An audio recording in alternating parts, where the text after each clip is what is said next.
Magandang araw mga Kai Soto fans.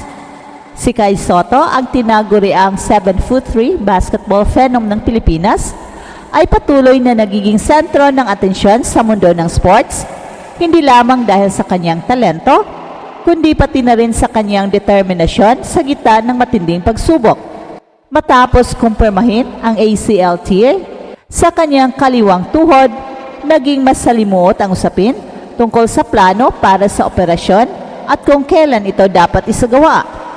Sa kabila ng iniindang injury, hindi napigilan ni Kai na magpahayag ng kagustuhang bumalik sa court sa lalong madaling panahon.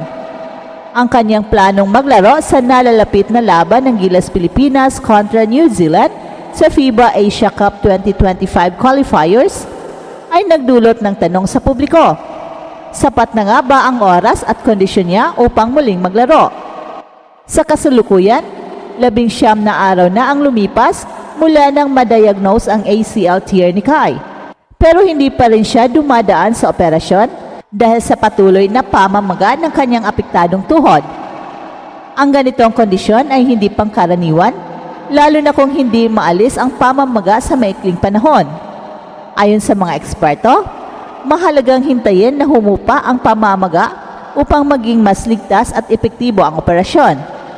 Gayunpaman, nagbunsod ito ng spekulasyon na maaring may kasamang ibang injury tulad ng bone bruise o meniscus tear na maaring magpalala sa sitwasyon. Ang desisyon ni Kai na ituloy ang operasyon o maghintay pa ay mahalaga hindi lamang para sa kanyang physical recovery, kundi pati na rin sa kanyang karera bilang atleta. Ang mga katulad niyang professional player ay nakakaranas ng malaking pressure na bumalik agad sa laro, lalo na kung nakataya ang mga laban sa pambansang kupunan. Subalit, dapat ding isaalang-alang ang pangmatagalang epekto ng maling desisyon. Ang madali ang pagbabalik sa court ay maaring magdulot ng mas matindi pang pinsala na siyang makakaapekto sa kanyang future performance. At para kay Kai, ang sitwasyong ito ay higit pa sa physical na hamon. Ito rin ay isang pagkakataon upang ipakita ang disiplina at maturity bilang isang professional athlete. Ang tamang proseso sa rehabilitasyon ay mahalaga upang masiguro ang kumpletong pagaling ng kanyang ACL at iba pang posibleng pinsala. Bagamat may mga fans na umaasang makita siyang maglalaro kontra New Zealand, mas mahalaga ang kanyang pangmatagalang kalusugan. Ang pagkakaroon ng suporta mula sa kanyang team, pamilya at medical experts ay critical sa panahong ito. Well, sa huli, ang journey ni Kai Soto ay isang paalala para sa lahat ng atleta na ang bawat laban ay hindi lamang nakasalalay sa loob ng court, kundi pati na rin sa kanilang kakayahang harapin ang mga pagsubok sa labas nito. Ang maingat na paghawak sa kanyang injury ay magiging pundasyon para sa mas mahaba at mas matagumpay na karera. Para sa mga Pinoy, si Kai ay hindi lamang isang basketball phenom, kundi isang inspirasyon na siyang nagpapakita ng katatagan sa gitna ng mga hamon. Samantala, nananatiling tikom ang kampo ni Kai pagdating sa detalye ng kanyang medical condition. Tanging ang sabi nila ay ang operasyon ay maaring gawin sa susunod na linggo o sa loob ng 2 linggo habang hinihintay na humupa ang pamamaga. Ikinumpirma rin ang operasyon ni Kai ay gaganapin sa Japan at hindi sa US. Ang desisyong ito ay maaring may kaugnayan sa kanyang kasalukuyang kontrata sa Koshigaya Alpha sa Japan B-League, kung saan nakatakdang ipagpatuloy ni Kai ang kanyang 3 taon sa ilalim ng isang multi-million peso contract. Well, sa kabila ng kalagayan ni Kai, kumakalat ang mga video sa Instagram kung saan nakikitang tila positibo at determinado siyang bumalik sa paglalaro. Ang mga ganitong pahayag ay nagbigay ng pag-asa sa kanyang mga tagahanga, pero nagdulot din ng pangamba sa mga eksperto at taga-subaybay ng sports. Ito ay nagpapaalala sa kaso ni Jerome Lastimosa ng UAAP kung saan naglaro ito sa kabila ng partial ACL tear, bagay na nagdulot ng mas matinding pinsala. Sa puntong ito, mahalaga para kay Kai na unahin ang kanyang kalusugan at long-term na karera.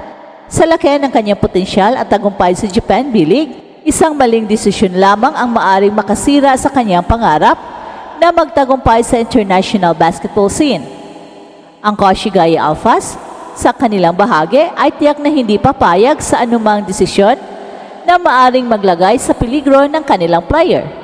Well, sa larangan ng sports, lalo na sa basketball, ang ACL injury ay isa sa mga pinakadelikado at nangangailangan ng mahabang panahon ng rehabilitasyon. At ang pagmamadaling bumalik sa laro ay maaring magdulot ng irreversible na pinsala, hindi lamang sa tuhod kundi sa buong karera ng isang atleta. Sa kasaysayan, maraming manlalaro na nagtangka ng maagang pagbabalik mula sa injury ang nauwi sa mas seryosong komplikasyon. Halimbawa, si Derrick Rose ng NBA ay nakaranas ng paulit-ulit na injury matapos nagbadaling bumalik mula sa ACL tear.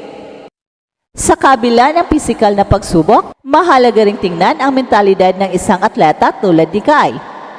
Bilang isang bata at may mataas na kumpiyansa, natural lamang na nais niyang bumalik agad sa laro upang patuloy na magbigay inspirasyon sa kanyang mga tagahanga. Pero sa pagkakataong ito, kailangang manaig ang disiplina at tamang pagpapasya para sa kanyang long-term na tagumpay. Well, walang duda, malaking kawalan para sa Gilas Pilipinas kung hindi makakalaro si Kai sa kanilang laban kontra New Zealand.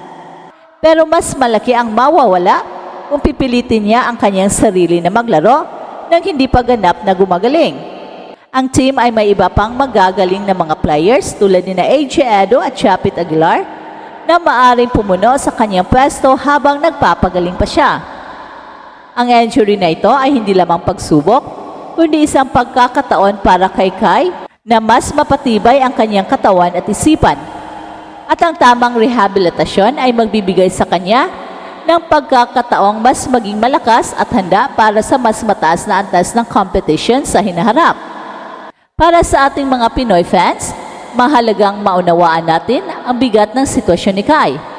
Ang pagmamadaling bumalik sa laro ay maaring magdulot ng mas malubhang pinsala na maaring makaapekto sa kanyang buong karera. Hey, hey, hey! Attention mga kapatrol! Get ready for an epic giveaway! Once Express Info hits 150k subscribers, one lucky winner will win the incredible Oppo Reno 11F 5G smartphone. Here's how to join. Step 1.